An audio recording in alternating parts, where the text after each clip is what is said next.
Hello, and welcome to the first video going over the development of Frogger Rivals.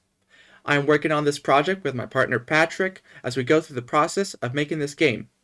These videos here are to cover the development of our game, so without any more jibber jabber, let's get into this process so far.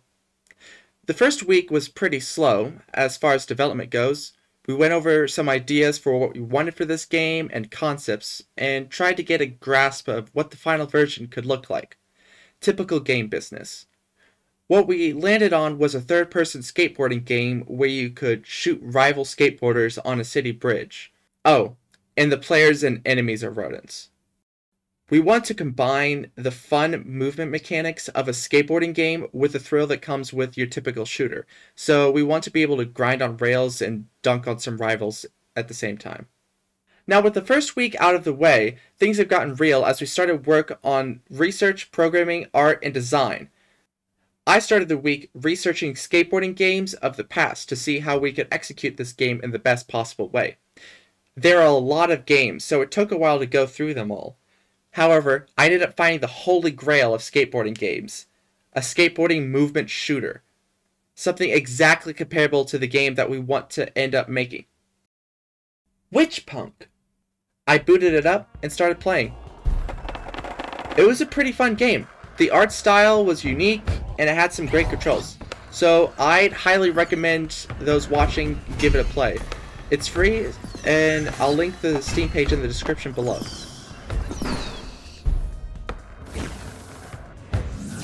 With the research out of the way, it's time to boot up our good friend Unity and start making the game. The first thing to start on is making movement. Traversing the arena is going to be the central mechanic of the game, so having movement that feels good is the highest priority and first to go on the list. Okay, so let's get a little code here and there and done. Oh, that was easier than I thought. We also got the third-person camera set up.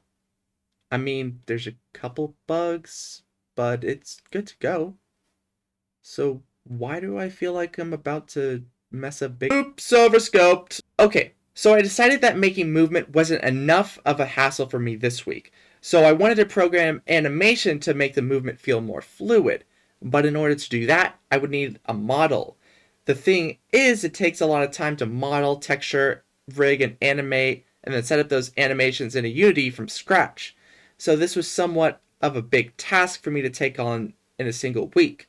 So the wise thing to do is to spread this out over a couple of weeks and to take on this task in small chunks. Anyways, I didn't do that, and I'm definitely going to have to tone down the amount of work I do during the weeks from now on. I'll save you the trouble of describing the step-by-step process and instead just give you a speed montage of bringing our main character to life in Unity.